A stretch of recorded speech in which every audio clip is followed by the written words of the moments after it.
She didn't just cut me out of her wedding. She sold my house from under me, forged my signature, and celebrated with my life savings. In one phone call, she destroyed 23 years of memories and trust. But what she didn't know was that I had been documenting everything for months, and the truth she thought she buried was about to surface in ways she never imagined. Before we jump back in, tell us where you're tuning in from, and if this story touches you, make sure you're subscribed, because tomorrow I've saved something extra special for you. If you've ever been betrayed by someone you raised, loved unconditionally, or trusted with everything you had, share your story in the comments. You're not alone in this pain. My name is Theodore Brennan. I'm 58 years old, and this is the story of how my own daughter tried to steal my life and how I fought back to reclaim everything she took. The phone rang at 11:47 p.m. on a Tuesday. I remember the exact time because I was reviewing quarterly reports for the small accounting firm I'd built from nothing over the past 15 years. The blue glow of my laptop screen illuminated the modest home office that had become my sanctuary since my wife Patricia passed away 3 years ago.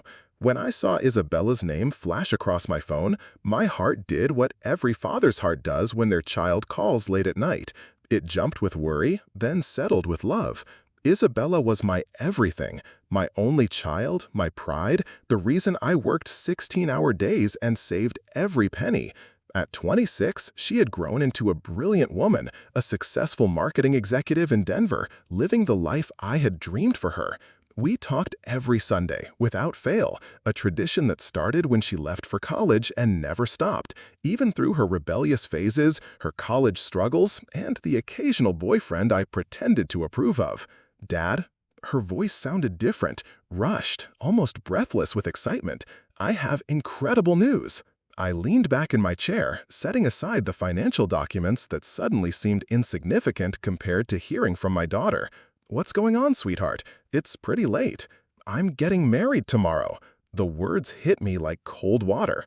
Not the concept of marriage itself. I had been expecting that conversation for years, especially since she'd been dating Ryan for the past 18 months.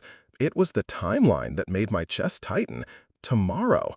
Not in 6 months with planning and celebration and the father-daughter moments I had imagined since she was born. Tomorrow.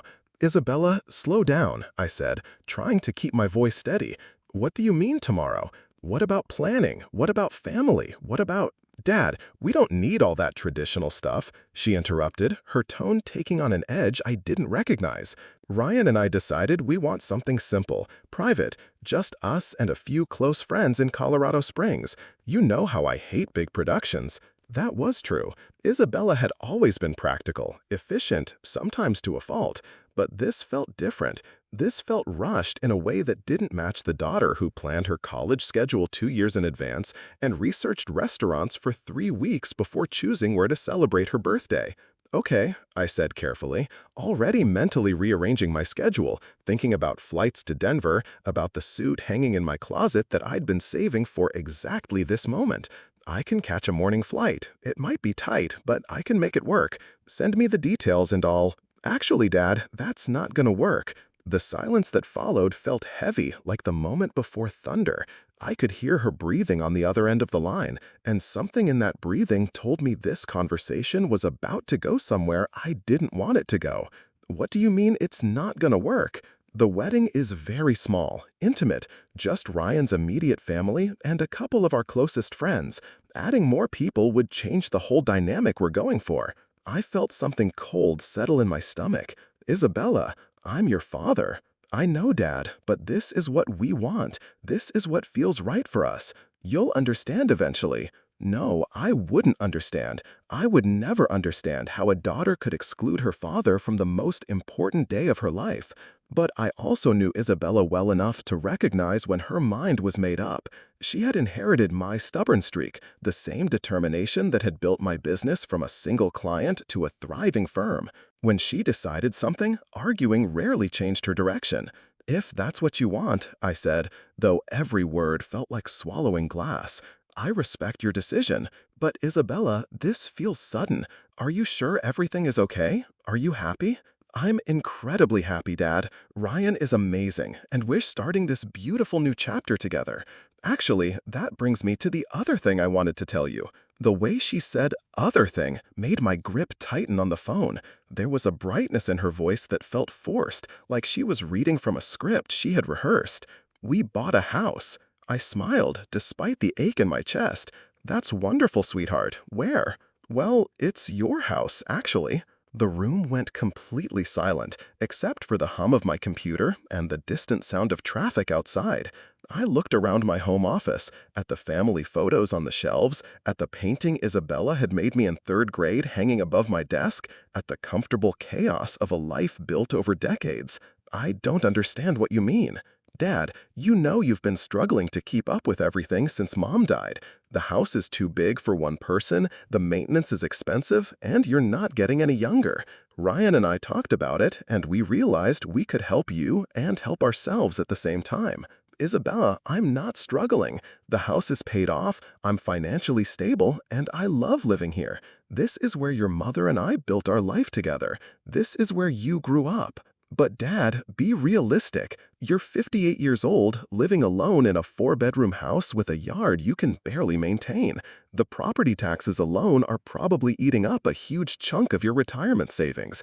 She was wrong about the property taxes. They were manageable on my income.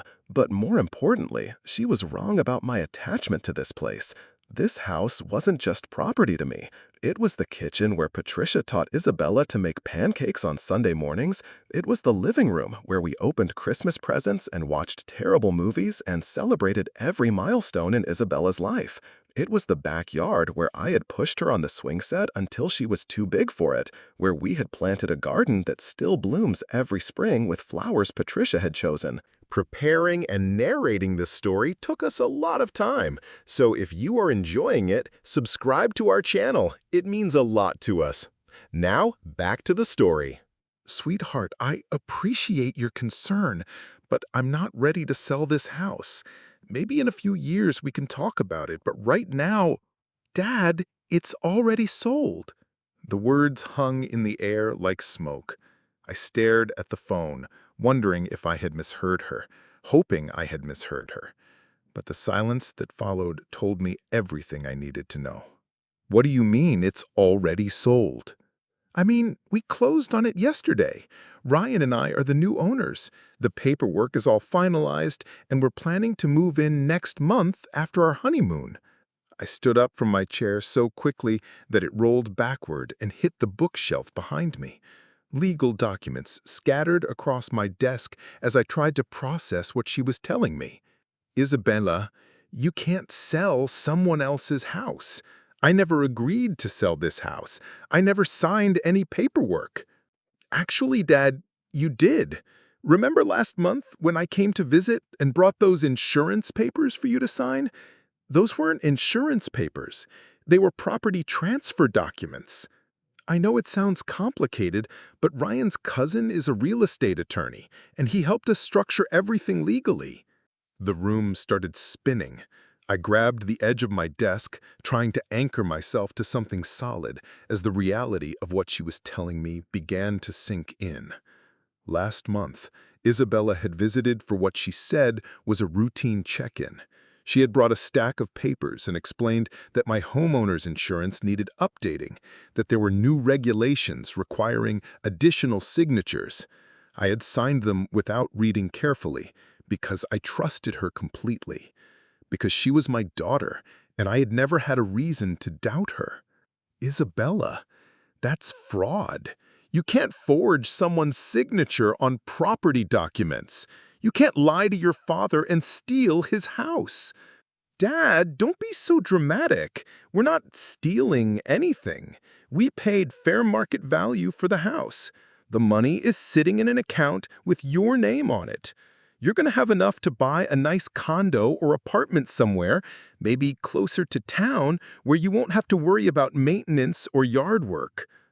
How much? The question came out as barely a whisper. $320,000. It's a fair price, Dad. We had it appraised. I almost laughed, but the sound that came out was something closer to a sob. $320,000 for a house I had bought for $87,000 23 years ago. for a house that had appreciated significantly in a market that had been climbing steadily for the past decade, for a house that real estate agents had been calling about monthly, leaving voicemails suggesting it was worth closer to $500,000 in the current market.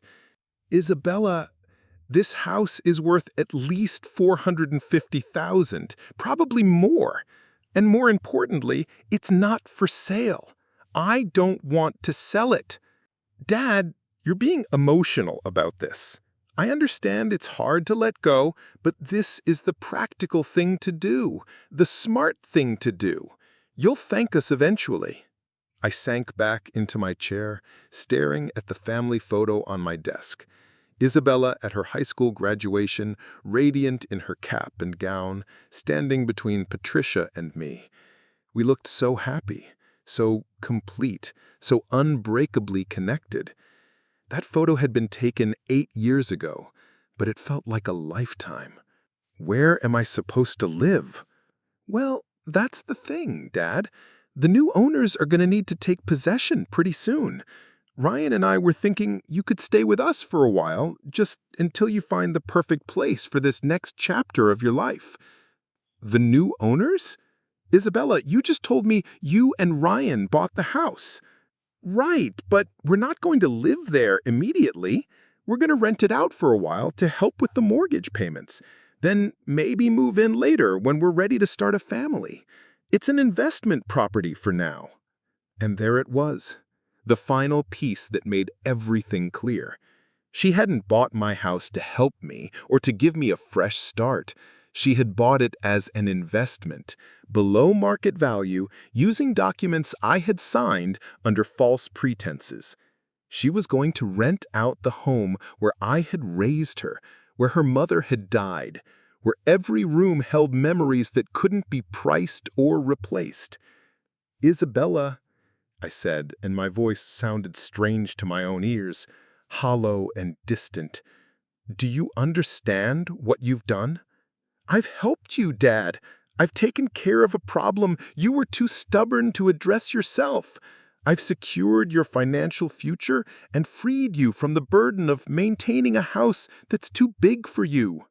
Someday you'll see this as the best thing that ever happened to you. The best thing that ever happened to me was being your father, and you just destroyed that. Dad, don't be so dramatic. This is business. This is practical. This is what adults do when they love each other. They make hard decisions for the good of the family. I looked around my office one more time, at the certificates on the walls, at the photos of Isabella at every stage of her life, at the comfortable disorder of a space that was entirely mine. In a few weeks, strangers would be living here. Strangers would be sleeping in the bedroom where Patricia and I had whispered about Isabella's future. Strangers would be cooking in the kitchen where we had celebrated her first steps, her first words, her acceptance to college. I need to go. Dad, please don't be upset. This is supposed to be a happy time. I'm getting married tomorrow, and we're starting this amazing new life together. Can't you be happy for me? Congratulations on your wedding, Isabella. I hope you and Ryan are very happy together. Thank you, Dad. That means everything to me. And I promise, once you've had time to process all of this, you'll see that everything worked out exactly the way it was supposed to. I hung up the phone without saying goodbye. I sat in the silence of my office, surrounded by the remnants of a life that apparently no longer belonged to me, and tried to understand how the daughter I had raised could have become someone I no longer recognized. But as I sat there in the dark, staring at the phone that had just delivered the most devastating news of my life, I realized something important. Isabella had made one crucial mistake. She assumed I was a helpless old man who would accept this betrayal quietly, who would shuffle off into the sunset with my tail between my legs and a check for $320,000. She had forgotten that I was the man who had built a successful business from nothing, the man who had navigated Patricia's 3-year battle with cancer while running a company and raising a teenage daughter. The man who had taught her everything she knew about determination, strategy, and never backing down from a fight. Isabella thought she had outsmarted me, but she had underestimated me. And that was going to be her biggest mistake. I opened my laptop and began typing. If my daughter wanted to play legal games with forged documents and family betrayal, then she was about to learn that her father still had a few moves she hadn't anticipated. The accounting firm that bore my name hadn't been built by accepting defeat, and I wasn't about to start now. The house might be lost for the moment, but the war was just beginning. And Isabella was about to discover that the man who had taught her everything about business was still a few lessons ahead of her. I picked up my phone and dialed the number for James Morrison, the attorney who had handled Patricia's estate and had been a family friend for over a decade. It was nearly midnight, but James had told me years ago to call him anytime, day or night, if I ever needed help. "Jim, it's Theodore Brennan. I know it's late, but I need your help. My daughter just stole my house, and I think she's about to learn a very expensive lesson about underestimating her father." The next morning, I woke up in a house that apparently no longer belonged to me, in a bed that strangers would soon be sleeping in, surrounded by possessions that I would somehow need to pack and move to a destination I hadn't chosen. But I woke up with purpose, with a plan, and with the quiet confidence of a man who had been knocked down, but was nowhere near knocked out. Isabella's wedding was happening that day 4 states away, without her father in attendance. She was starting her new life as a married woman, probably believing she had successfully manipulated the old man out of his house and into submission. But while she was saying her vows to Ryan, I was meeting with James Morrison and a team of investigators he had recommended. While she was celebrating her new beginning, I was documenting the evidence that would prove she had committed fraud. While she was dancing at her reception, I was preparing the legal response that would teach her the most expensive lesson of her life. The daughter I had raised was gone, replaced by someone I didn't recognize, but the father she had tried to destroy was still very much alive, and he was about to remind her exactly where she had learned to fight. "I'll be here," I said, then realized that I didn't know how much longer here would actually be my home. After I hung up, James emerged from the kitchen where he had been making his own phone calls. "I've got some interesting news," he said. "I contacted the county clerk's office to get copies of the property transfer documents. The clerk I spoke with remembered the transaction because it was unusual." "Unusual how?" "Apparently, the documents were filed by someone claiming to be you, but when they asked for identification, the person provided a power of attorney document instead of a driver's license. The clerk thought it was strange, but the power of attorney looked legitimate, so they processed the transfer." I felt my chest tighten. "James, I never signed a power of attorney giving Isabella authority over my property." "That's what I figured, which means we're not just looking at real estate fraud anymore. We're looking at forged power of attorney documents, identity theft, and possibly conspiracy if Ryan was involved in planning this." The implications were starting to pile up like a legal avalanche. Each new detail made Isabella's betrayal more complex, more calculating, more devastating. This wasn't a spur-of-the-moment decision or a misguided attempt to help her aging father. This was a carefully orchestrated plan to steal my property using multiple forged documents and false identities. "There's something else," James continued. "I ran a preliminary background check on Ryan Martinez, Isabella's fiancé. Did you know he filed for bankruptcy 18 months ago? His credit score is in the low 400s, and he has over $80,000 in outstanding student loan debt." The pieces were starting to form a picture I didn't want to see. Isabella hadn't fallen in love with a successful young man who could provide for her future. She had fallen in love with someone drowning in debt, someone who needed a financial rescue plan. And apparently they had decided that my house would be their life preserver. "How long would it have taken to plan something like this?" I asked. "Based on what you're telling me, probably months. Creating convincing forged documents, researching property values, establishing the fake power of attorney, coordinating with the county clerk's office. This wasn't a spontaneous decision, Theodore. This was a long-term strategy. I thought about all the phone calls with Isabella over the past 6 months, all the conversations about my retirement, about whether I was happy living alone, about whether I ever considered downsizing. Questions that had seemed like natural concern from a loving daughter now felt like reconnaissance missions, gathering information to support their plan. Detective Chen arrived exactly at 2 o'clock, a professional-looking woman in her 40s who carried herself with the quiet confidence of someone who had seen every variety of human greed and family betrayal. She set up a small recording device on my dining room table and pulled out a thick folder of documents. "Mr. Brennan, I want you to know that we take elder fraud very seriously in this jurisdiction. If what James has told me is accurate, this case involves multiple felonies that could result in significant prison time for anyone involved. Before we proceed, I need to make sure you understand that once we open this investigation, there's no going back. This becomes a criminal matter, not a family dispute." I looked around my dining room, at the table where Isabella had done her homework throughout elementary school, where Patricia and I had taught her to play chess, where we had celebrated every milestone in her life. The weight of what I was about to do settled on my shoulders like a heavy coat. "Detective, my daughter committed crimes against me. If I were a stranger, you wouldn't hesitate to prosecute. The fact that she's family doesn't change what she did." She nodded and opened her folder. "I've obtained copies of all the documents filed with the county clerk's office. I'd like you to look at these signatures and tell me if any of them are yours."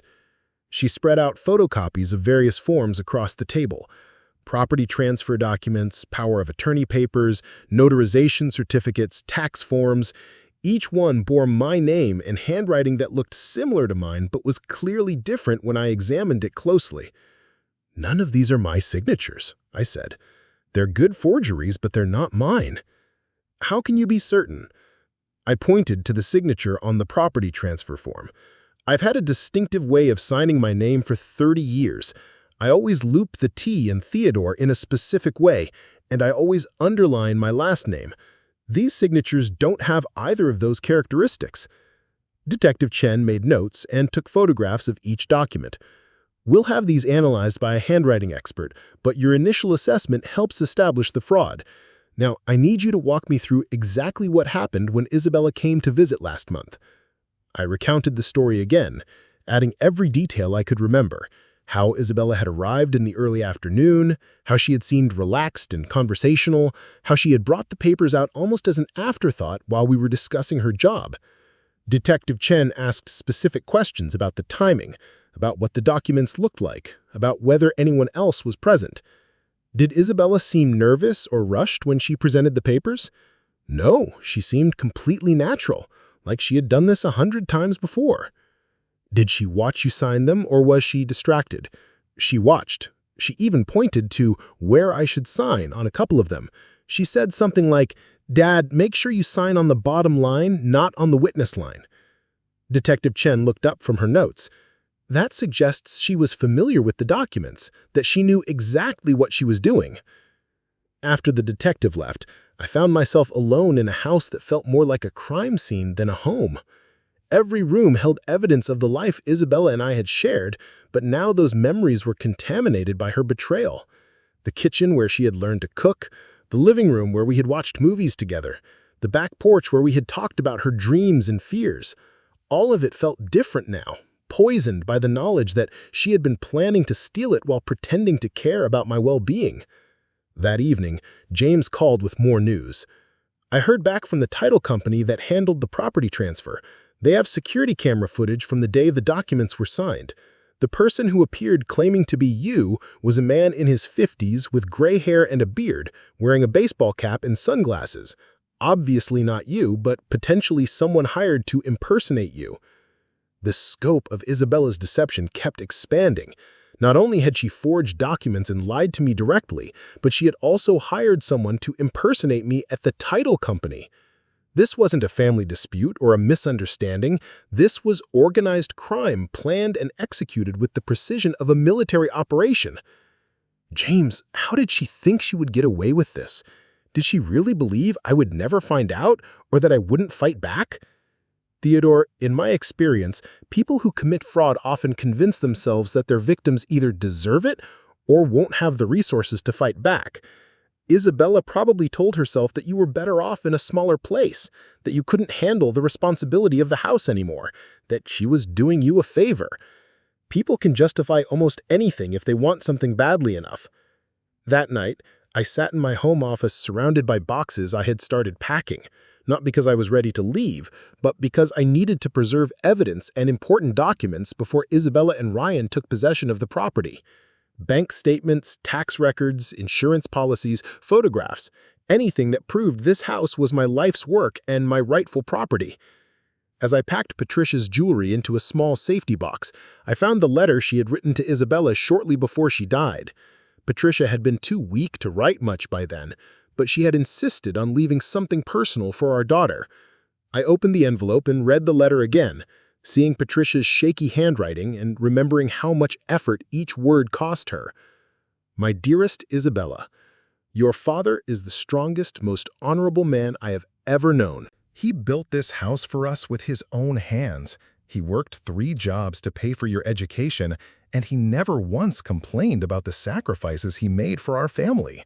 Please remember that when you're older, when you're making decisions about your own life. Honor and integrity aren't old-fashioned concepts. They're the foundation of everything worthwhile. Take care of your father when I'm gone. He will need you more than he'll ever admit. I folded the letter carefully and put it back in its envelope. Patricia had trusted Isabella to honor her memory and care for the family we had built together. Instead, Isabella had chosen to destroy that legacy for money. But as I sat there in the dark, surrounded by the remnants of a life that was being stolen from me, I realized something important. Patricia had been right about my strength, about my integrity, about my refusal to give up when something mattered. Isabella had forgotten those lessons, but I hadn't. The next morning brought a phone call that changed everything. Detective Chen's voice was excited when she reached me at 8 o'clock. "Mr. Brennan, we've made a breakthrough in your case. The man who impersonated you at the title company has been identified. His name is Marcus Webb, and he has a history of document fraud. More importantly, he's been arrested on an unrelated charge and is looking to cooperate with authorities in exchange for a reduced sentence." My pulse quickened. What does that mean for Isabella? It means we have a witness who can testify that your daughter hired him to commit fraud. We have security camera footage of the impersonation, forged documents with fake signatures, and now we have testimony from someone who can detail exactly how the plan was executed. This case just became a lot stronger. I hung up the phone and walked out to my backyard, where Patricia's garden was in full bloom. The roses she had planted were thriving, the tomatoes were heavy on their vines, and the small herb garden near the kitchen window was fragrant with basil and oregano. This garden represented years of care, seasons of growth, the patient cultivation of something beautiful. Isabella thought she could steal all of this with forged papers and hired accomplices. She thought her father was too old, too trusting, too weak to fight back. But she had forgotten that I was the man who had built this life from nothing, who had survived Patricia's death and emerged stronger, who had taught her everything she knew about determination and strategy. The investigation was just beginning, but I could already see how it would end. Isabella had made a fatal error in judgment. She had underestimated the man who had raised her, and that mistake was about to cost her everything she thought she had gained. As I stood in Patricia's garden, surrounded by the life we had built together, I made a promise to my wife's memory and to my own integrity. Isabella would face the consequences of her choices, and justice would be served. Not because I wanted revenge, but because some betrayals are too profound to forgive and too criminal to ignore. The house might be temporarily lost, but the fight for truth was just beginning. And Isabella was about to learn that her father still had a few lessons left to teach her. 3 weeks later, I sat in a federal courtroom in Denver, watching my daughter enter in handcuffs. Isabella looked smaller than I remembered, her usual confidence replaced by the hollow stare of someone who had finally grasped the magnitude of their mistakes. She wore a simple gray suit that made her appear younger, more vulnerable, like the little girl who used to crawl into my lap when thunderstorms scared her. But the Isabella who had deceived me, who had stolen my home while planning her wedding, was gone. In her place sat a defendant facing multiple federal charges: wire fraud, mail fraud, identity theft, conspiracy, and elder abuse. The prosecution had built an airtight case with security footage, handwriting analysis, financial records, and, most damaging of all, the testimony of Marcus Webb, the man she had hired to impersonate me. Ryan sat in the gallery behind her, no longer the confident young man I had met briefly at Christmas. His bankruptcy filing had been the catalyst for their scheme, but his involvement ran deeper than financial desperation. Phone records showed dozens of calls between him and Marcus Webb in the weeks leading up to the fraud. Text messages revealed detailed discussions about property values, closing procedures, and contingency plans if I discovered the deception too early. The federal prosecutor, Amanda Torres, was methodical in presenting the evidence. She displayed blown-up copies of the forged documents on screens around the courtroom, pointing out the subtle differences between my genuine signature and Isabella's attempts to replicate it. She played audio recordings of phone calls between Isabella and various accomplices, including one conversation where Isabella laughed about how easy it had been to convince her trusting old father to sign away his property. That laugh echoed in my chest like a physical wound. I had heard Isabella laugh thousands of times throughout her life, usually at my terrible jokes or Patricia stories about my cooking disasters. But this laugh was different, cold and calculating, the sound of someone who took pleasure in outsmarting the person who had raised her. Detective Chen testified about the investigation, walking the jury through the timeline of the fraud. She explained how Isabella had spent months researching property values, establishing connections with Marcus Webb through mutual acquaintances, and creating convincing forged documents using stolen letterhead from legitimate companies. The planning had been extensive, detailed, and completely premeditated. This wasn't a spur-of-the-moment decision, Detective Chen told the jury. The defendant spent over 6 months preparing this fraud. She researched her father's banking habits, his insurance policies, his daily routines. She timed her visit to coincide with a period when he was traveling for business and wouldn't have time to scrutinize the documents carefully. Every aspect of this crime was calculated to exploit her father's trust and love. James Morrison had prepared me for the emotional difficulty of testifying against my own daughter, but nothing could have made it easier. When I took the stand, I looked directly at Isabella for the first time since entering the courtroom. Her eyes were red-rimmed, and she mounted the word "sorry" when our gazes met. But apologies couldn't undo the months of deception, couldn't restore the trust that had been shattered, couldn't give me back the nights I had lain awake wondering where I had failed as a father. The prosecutor asked me to describe the relationship I had with Isabella before the fraud, and I found myself talking about bedtime stories and soccer practices and the pride I had felt watching her graduate from college. I talked about Patricia's death and how Isabella had been my anchor during that difficult time, calling every day, visiting on weekends, helping me navigate the practical details of becoming a widower.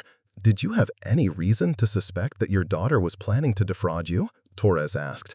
"None whatsoever," I replied. Isabella had been nothing but loving and supportive since her mother died. When she brought those papers for me to sign, I didn't hesitate because I trusted her completely. She was my daughter, and in 26 years, she had never given me reason to doubt her integrity. "How did you feel when she learned what she had done?" I looked at Isabella again, seeing tears streaming down her face. "Devastated," I said. Not just because of the financial loss, but because I realized that the daughter I had raised and loved was capable of something I never thought possible. It felt like losing her all over again, like Patricia and I had failed somehow in teaching her right from wrong. Isabella's defense attorney, a young public defender named Michael Chen, tried to argue that she had been manipulated by Ryan, that her judgment had been clouded by love and financial pressure. He painted her as a victim of her boyfriend's schemes, someone who had made terrible decisions but didn't deserve to spend years in federal prison. "Isabella Brennan is not a career criminal," he told the jury during closing arguments. "She's a young woman who made catastrophically poor choices while under the influence of a manipulative partner. She deeply regrets her actions and the pain she caused her father, but prison won't undo the damage or repair their relationship." But the prosecution had evidence that contradicted this narrative. Phone records showed that many of the planning conversations had been initiated by Isabella, not Ryan. Bank records revealed that she had been researching my financial situation for months before Ryan's bankruptcy filing. Most damaging of all, the recorded conversation with Marcus Webb showed Isabella laughing about the ease of deceiving me, suggesting someone who enjoyed the manipulation rather than someone reluctantly following a boyfriend's plan. When the jury returned after 3 hours of deliberation, I held my breath. Isabella stood to face the verdict, her hands trembling at her sides. Ryan sat motionless in the gallery, already knowing that his own trial would begin in 6 weeks. On the charge of wire fraud, we find the defendant guilty. The words hit the courtroom like thunder. Isabella's legs buckled and her attorney had to steady her. In the gallery, I heard Ryan whisper a curse word that would have earned him a lecture from Patricia about proper language. On the charge of mail fraud, we find the defendant guilty. On the charge of identity theft, we find the defendant guilty. On the charge of conspiracy, we find the defendant guilty. On the charge of elder abuse, we find the defendant guilty. Guilty on all counts. The daughter I had raised, the little girl who had once made me Father's Day cards with her own handprints, was now a convicted felon facing up to 20 years in federal prison. Judge Patricia Williamson scheduled sentencing for 8 weeks later, giving the probation department time to prepare a comprehensive report. As court adjourned, Isabella turned to look at me one final time. Her mouth formed the words, "I'm sorry," again. But I couldn't bring myself to acknowledge them. Some betrayals run too deep for apologies to bridge. Outside the courthouse, reporters surrounded me with microphones and cameras, asking how I felt about my daughter's conviction, whether I planned to forgive her, whether I regretted pursuing criminal charges. I had prepared for this moment, knowing that the case had attracted media attention due to its unusual nature. Isabella made choices that hurt our family and violated the law, I said simply. I hope she uses her time in prison to understand the consequences of those choices and to become the person I once believed she was. That night, I stayed in a hotel room in Denver, staring out the window at the city lights and thinking about the little girl who used to be afraid of the dark. I had always been the one to comfort her during storms, to check under her bed for monsters, to promise that everything would be okay. Now she was facing her own storm, and I couldn't protect her from the consequences of her actions. James called around 10 o'clock with updates on the civil case. "The property has been returned to your name," he said. "Isabella and Ryan never actually took possession, so there were no complications with current occupants. You can move back in whenever you're ready." Moving back felt strange after everything that had happened. The house looked the same, but it felt different, like a crime scene that had been cleaned and restored, but still carried the memory of what had occurred there. I walked through the rooms slowly, remembering the laughter that had once filled these spaces, the family dinners and holiday celebrations, and quiet evenings watching television together. Patricia's urn was still on the mantelpiece, where I had left it, surrounded by family photos that now felt like artifacts from a different life.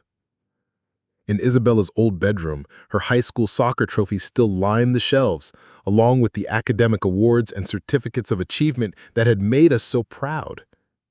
Everything was exactly as it had been, except for the knowledge that our family was irreparably broken. The sentencing hearing 8 weeks later was smaller, quieter, attended mostly by court personnel and a few reporters. Isabella had lost weight during her time in jail, and her hair had grown out of its usual professional style. She looked older, more fragile, like someone who had aged years in just a few months. The probation report painted a picture of a woman with no prior criminal history, steady employment, and strong community ties before the fraud. Character witnesses testified about her volunteer work with literacy programs and her reputation as a reliable employee. Her college professors wrote letters describing her as intelligent and conscientious, someone who had always shown integrity in academic settings. But Judge Williamson was unmoved by the character testimony. "This was not a crime of passion or desperation," she said during sentencing. This was a calculated, long-term scheme to defraud the defendant's own father, someone who loved and trusted her unconditionally.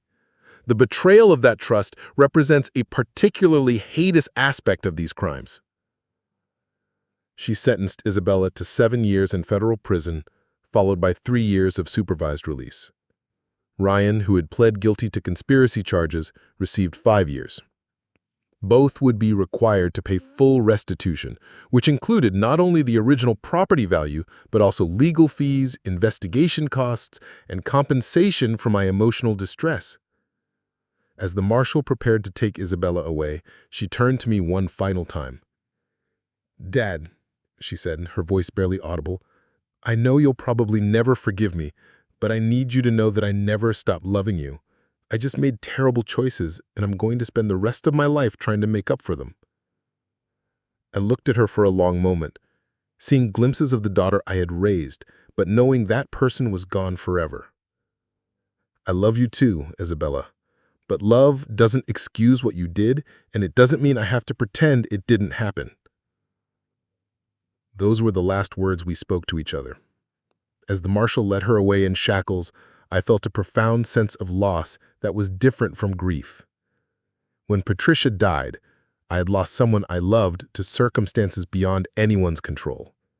When Isabella went to prison, I lost someone I loved to choices she had made deliberately, with full knowledge of the consequences. The media coverage of the case sparked discussions about elder fraud, family betrayal, and the growing problem of adult children taking advantage of aging parents. I received dozens of letters from people who had experienced similar betrayals, sharing their own stories of trust violated and families destroyed by greed. Many of them expressed admiration for my decision to pursue criminal charges, saying they wished they had been strong enough to hold their own family members accountable. One letter came from a woman in Arizona, whose son had stolen her retirement savings to fund a gambling addiction. "I was too ashamed to report him," she wrote. "I kept thinking that family problems should stay in the family, that somehow I had failed as a parent. Reading about your case gave me the courage to contact authorities about what my son did.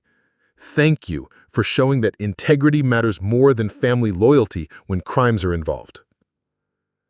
Another letter came from a man in Florida whose daughter had forged his signature on mortgage documents, putting his paid-off home at risk of foreclosure. "I thought I was protecting her by keeping quiet," he wrote. "But reading your story helped me realize that protecting criminals, even when they're family, doesn't help anyone. I filed charges, and my daughter is finally getting the help she needs for her drug addiction." The letters helped me understand that Isabella's betrayal wasn't just a personal tragedy. It was part of a larger pattern of elder abuse that often goes unreported because victims are embarrassed or feel guilty about prosecuting family members. By pursuing charges against Isabella, I had inadvertently become an advocate for other victims who needed to see that it was possible to seek justice even against their own children. 6 months after Isabella's sentencing, I made a decision that surprised everyone, including myself. I contacted the Federal Bureau of Prisons and requested to be added to Isabella's approved visitors list. Not because I had forgiven her, and not because I wanted to rebuild our relationship, but because I needed closure, and I suspected she did too. The federal prison where Isabella was serving her sentence was a minimum security facility in Colorado, surrounded by chain-link fences and guard towers that looked like something from a movie. Visiting procedures were complicated, involving background checks, metal detectors, and strict rules about what could and couldn't be discussed. Isabella looked different when she entered the visiting room. Prison uniforms had replaced her professional wardrobe, and her face had the pale complexion of someone who spent most of their time indoors. But her eyes were clearer than they had been during the trial, less desperate and more resigned to her circumstances. "I didn't know you'd come," she said, sitting across from me at a small plastic table. "I didn't know either," I replied. "But I realized I needed to see you to understand who you've become in here." We talked for 2 hours, carefully avoiding topics that might get either of us in trouble with the guards. Isabella told me about her job in the prison library, about the GED classes she was teaching to other inmates, and about the counseling programs she had joined to address the decision-making patterns that had led to her crimes. I've had a lot of time to think about what I did, about how I convinced myself that I was helping you by taking the house, that you'd be better off in a smaller place without all the maintenance and memories. I see now how selfish that was, how I was really just trying to solve my own problems at your expense. Why didn't you just ask for help? If you and Ryan were in financial trouble, why didn't you come to me directly? I would have helped you find a solution that didn't involve fraud. Isabella was quiet for a long moment, staring at her hands folded on the table. Because asking for help would have meant admitting that I had made mistakes, that I wasn't as successful and independent as I wanted you to believe. Stealing the house let me pretend I was still in control, still the daughter who had everything figured out. It was the most honest conversation we had ever had, perhaps because the prison setting stripped away all the pretenses and social conventions that allowed us to avoid difficult truths. Isabella couldn't pretend to be successful or independent anymore, and I couldn't pretend that our relationship would ever be the same. "Do you think you'll ever forgive me?" she asked as our visit neared an end. "I don't know," I answered honestly. "Forgiveness isn't something I can force or schedule. Right now, I'm focused on rebuilding my own life and making peace with what happened. Maybe someday forgiveness will be possible, but it's not something I can promise." Isabella nodded, tears forming in her eyes. "I understand. And I want you to know that I don't expect anything from you. I made my choices, and I'm going to live with the consequences. I just hope that someday, when I get out, I can prove to you that I'm not the person who did those terrible things." As I drove away from the prison, I felt a strange sense of peace. Not because I had forgiven Isabella, but because I had finally been able to look at the situation clearly, without the emotional fog of betrayal and disappointment. Isabella was serving her sentence, justice had been done, and I was free to move forward with my life. The house felt more like home now that the legal battles were over. I had redecorated Patricia's garden, adding new flowers and a small bench where I could sit and remember the happy years we had shared. The home office had been converted into a reading room, filled with books and comfortable furniture that invited relaxation rather than work. Most importantly, I had found purpose beyond my own recovery. The letters from other elder abuse victims had inspired me to volunteer with organizations that helped families navigate similar situations.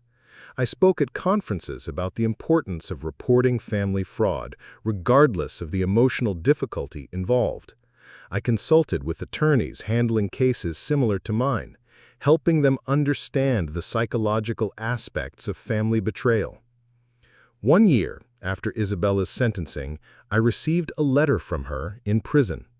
It was different from the desperate apologies she had offered during the trial. This letter was thoughtful, reflective, focused more on her growth as a person than on seeking forgiveness or reconciliation. "I've been thinking about Mom's letter," she wrote, "the one she left for me before she died. She talked about honor and integrity being the foundation of everything worthwhile. I threw away those values for money and convenience, but I'm trying to build them back now. I may never earn your forgiveness, but I want to become worthy of Mom's memory." The letter also included updates about her life in prison. She had completed a bachelor's degree in social work, focusing her studies on family counseling and addiction recovery. She was planning to pursue a master's degree through correspondence courses with the goal of working with at-risk families after her release. "I know I can't undo what I did to our family," the letter concluded, "but maybe I can help other families avoid the mistakes I made. Maybe that's how I honor the lessons you and Mom tried to teach me." I kept the letter, but didn't respond to it. Isabella was making positive changes in her life, and I was genuinely glad to see evidence of her growth. But maintaining distance felt important for my own healing. a boundary that protected me from reopening wounds that were finally beginning to heal.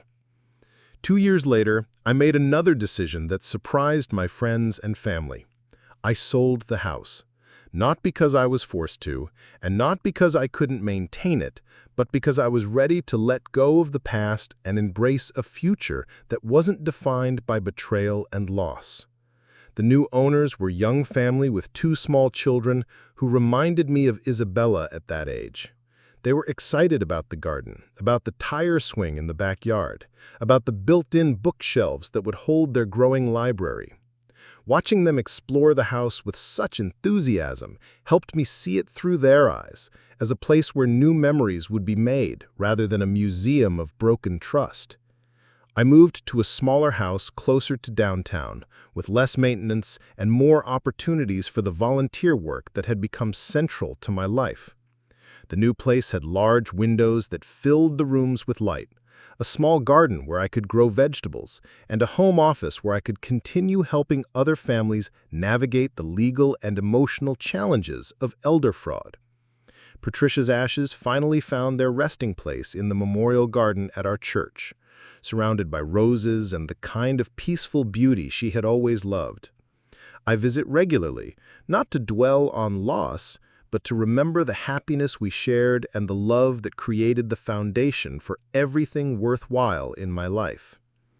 Isabella will be eligible for early release in 3 years, assuming she continues to demonstrate good behavior and completes all required programs. I don't know what kind of relationship, if any, we'll have when she returns to civilian life.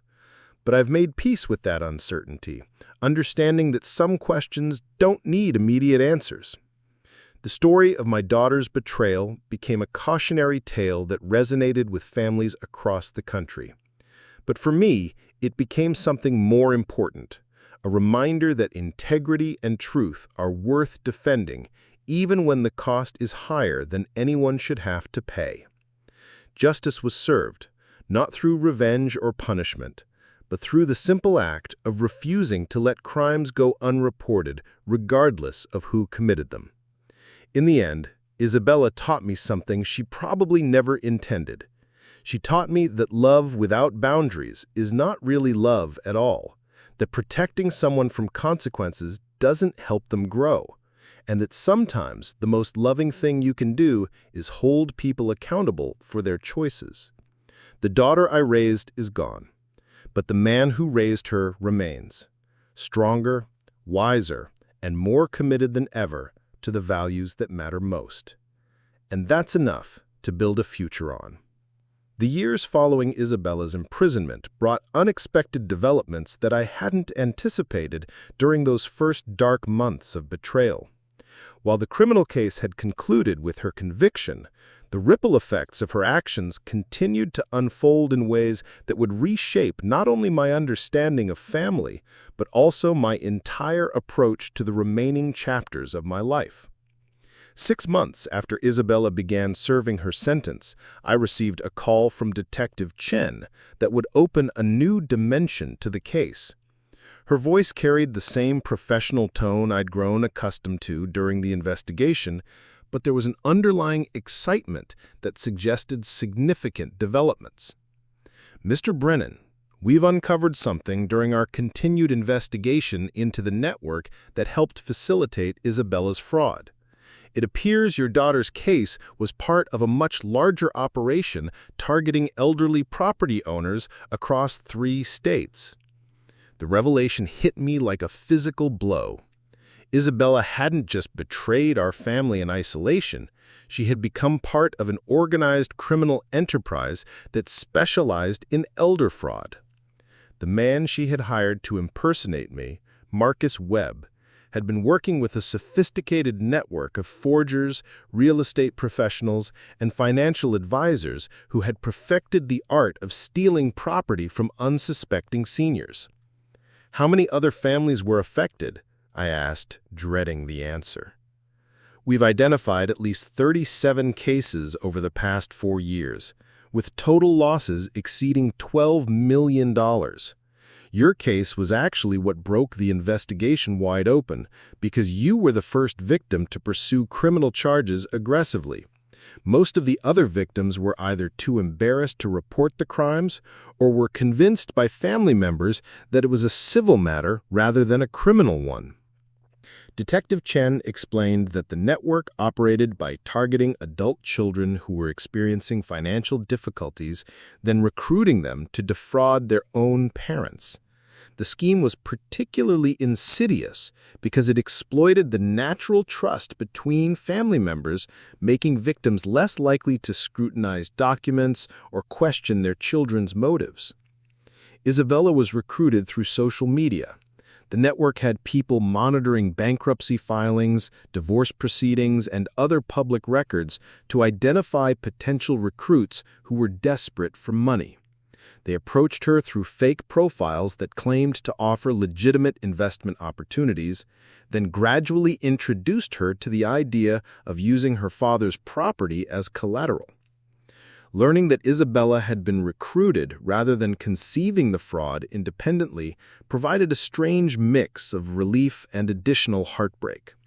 Relief because it meant she hadn't spontaneously decided to become a criminal, but heartbreak because it revealed how vulnerable she had been to manipulation when her relationship with Ryan began to crumble under financial pressure.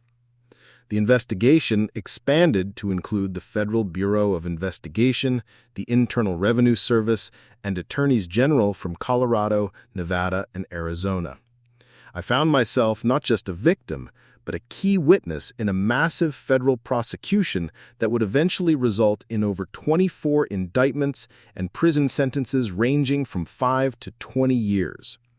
My testimony became crucial in establishing the emotional and psychological damage inflicted by family fraud.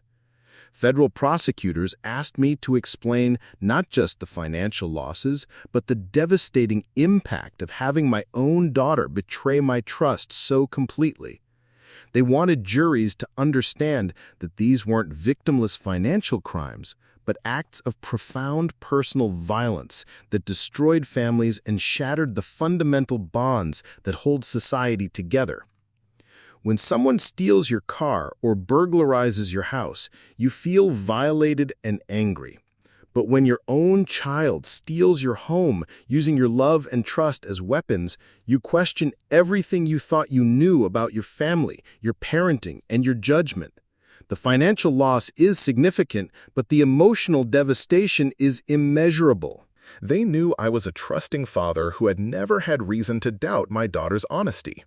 They knew I was still grieving Patricia's death and might be more vulnerable to manipulation.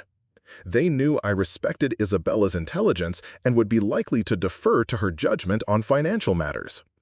The federal trials that followed revealed the full scope of the criminal enterprise and its devastating impact on families across the region. I attended several of the proceedings, partly to support other victims, but mostly to understand how Isabella had become involved in something so destructive and well-organized. During one trial, I met Helen Martinez, a 73-year-old widow from Phoenix, whose son had used identical methods to steal her retirement home. Like me, she had trusted her child completely and never questioned the documents he presented for her signature.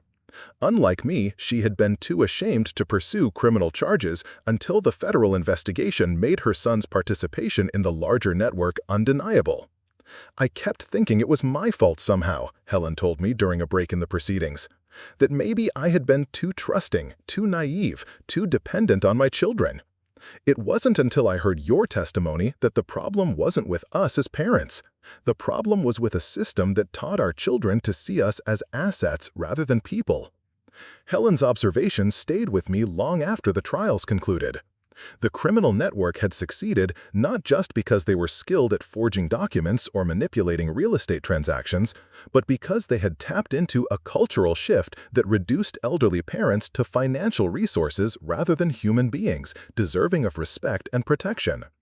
The final trial in the series concluded 18 months after Isabella's original sentencing, with the network's ringleaders receiving sentences of up to 25 years in federal prison. The judge's comments during sentencing reflected a growing awareness of elder fraud as a serious criminal threat requiring aggressive prosecution. These defendants didn't just steal money, Judge Rebecca Walsh said. They weaponized the most sacred relationships in our society, turning children against parents and destroying families for personal profit. The sentences I'm imposing today reflect not just the financial damage these crimes caused, but the immeasurable human suffering that resulted from this systematic betrayal of trust. By the time all the trials concluded, I had testified in 7 different proceedings and had become something of an expert on the psychological dynamics of family fraud. Attorneys began consulting with me on other cases, victim advocacy groups invited me to speak at conferences, and law enforcement agencies asked for my input on developing training programs for investigating elder abuse cases. The work became a form of healing that I hadn't expected. Each family I helped, each testimony I provided, each conference presentation I delivered felt like a way of transforming Isabella's betrayal into something constructive. I couldn't undo what she had done to our family, but I could help ensure that other families received the justice and support they needed to recover from similar crimes. 3 years into Isabella's sentence, I received a letter from her that was markedly different from her previous communications. Instead of focusing on her own remorse or seeking forgiveness, she wrote about the other women in her prison unit who had been convicted of elder fraud and the stories they had shared about their own families. There are 12 women in my housing unit who are serving time for crimes against elderly family members, she wrote. Most of them were recruited by the same network that approached me, and all of them tell similar stories about financial pressure, family dysfunction, and the gradual process of being convinced that stealing from their parents was somehow justified. Isabella had begun facilitating discussion groups for these women, helping them understand the psychological manipulation techniques that had been used against them, while also confronting the reality of the harm they had caused their families. The work was part of a rehabilitation program designed to address the underlying thinking patterns that had made them vulnerable to criminal recruitment. I'm not trying to excuse what I did, the letter continued, but I'm beginning to understand how I became someone capable of betraying you so completely. The network didn't just teach us how to commit crimes, they taught us how to stop seeing our parents as people who deserved protection. They convinced us that elderly parents were burdens on society who would be better served by having their financial decisions made for them. The letter included detailed descriptions of the psychological conditioning process that had transformed loving daughters and sons into willing participants in elder fraud. Isabella described how the network's trainers had used group psychology techniques to normalize criminal behavior, creating an environment where defrauding elderly parents seemed not only acceptable but morally justified. They told us we were providing a service, she wrote, that elderly people couldn't handle the complexity of modern financial decisions, and that we were protecting them. They showed us statistics about seniors losing money to legitimate scams, and convinced us that our fraud was actually a form of protection. Reading about the sophisticated manipulation techniques that had been used against Isabella provided a new perspective on her crimes, without excusing them. She had been victimized by the criminal network, but she had also chosen to become a perpetrator against her own family. Both things could be true simultaneously, and understanding the recruitment process didn't diminish the need for accountability and consequences. The letter also revealed that Isabella had been working with federal prosecutors to identify other potential victims and recruitment targets. Her cooperation had helped authorities prevent additional crimes and had contributed to the conviction of several network members who had initially avoided detection. I can't undo what I did to you and our family, the letter concluded, but maybe I can help protect other families from going through what we've experienced. It's not enough to make up for everything, but it's all I have to offer right now. 4 years after her conviction, Isabella was granted early release under a federal program designed to reward inmates who had demonstrated exceptional cooperation with law enforcement and commitment to rehabilitation. Her sentence was reduced from 7 years to 5.5 years, with the remaining time to be served under strict supervised release conditions. The news of her early release came through official channels rather than direct communication from Isabella herself. I learned about it from Detective Chen, who called to inform me that Isabella would be returning to Colorado and would be required to register as a felon with local law enforcement agencies. She's requested permission to contact you, Detective Chen said, but the terms of her release prohibit any contact with victims of her crimes unless they specifically consent to it. You have the right to refuse all contact, and you can change your mind at any time if you initially agree but later decide you don't want communication. The decision about whether to allow contact felt more complex than any choice I had faced since the original decision to pursue criminal charges. On the one hand, Isabella had served her time, cooperated with authorities, and apparently made genuine efforts at rehabilitation. On the other hand, allowing contact risked reopening emotional wounds that had taken years to heal and might create expectations for reconciliation that I wasn't prepared to meet. I asked for time to consider the decision, and Detective Chen agreed to hold Isabella's request for contact permission while I decided what felt right for my own healing and well-being. The choice couldn't be made based on what was fair to Isabella or what others might expect from a forgiving father. It had to be based solely on what would preserve the peace and stability I had worked so hard to rebuild. During the weeks that followed, I found myself revisiting memories of Isabella's childhood and trying to reconcile those images with the woman who had orchestrated such a devastating betrayal. The little girl who had made me breakfast in bed on Father's Day seemed like a completely different person from the convicted felon who had stolen my home while planning her wedding. But perhaps that was the point. People change, sometimes in ways that make them unrecognizable to the ones who raised them. The daughter I had loved so completely was gone, replaced by someone whose choices had caused irreparable damage to our family. Whether the woman being released from prison was capable of redemption remained to be seen, but it wasn't my responsibility to find out. After considerable reflection, I decided to maintain the no-contact order indefinitely. Not out of hatred or desire for continued punishment, but out of recognition that some relationships can't be repaired and that attempting reconciliation might be harmful to both of us. Isabella needed to build a new life without depending on my forgiveness or approval, and I needed to continue healing without the complication of managing her emotions or expectations. The decision brought a sense of closure that I hadn't expected. For years, I had wondered if I would eventually forgive Isabella, whether our relationship could ever be rebuilt, whether the daughter I had raised might somehow emerge from the wreckage of her choices. Setting clear boundaries around contact eliminated those questions and allowed me to focus entirely on my own continued growth and recovery. 5 years after Isabella's original crimes, I had built a life that was fuller and more purposeful than anything I could have imagined during those first dark months of betrayal. The volunteer work with elder fraud victims had expanded into a consulting practice that helped families navigate the legal and emotional complexities of financial crimes committed by family members. I had testified before Congress about the need for stronger elder fraud protections and had helped draft legislation that made family financial crimes easier to prosecute. Most importantly, I had found peace with the knowledge that justice had been served, not through revenge or punishment, but through the simple act of holding someone accountable for their choices regardless of their relationship to me. Isabella had faced consequences for her actions, had apparently learned from those consequences, and was now free to build whatever life her choices would allow. The house I had bought after selling the family home had become a place of genuine contentment rather than just shelter.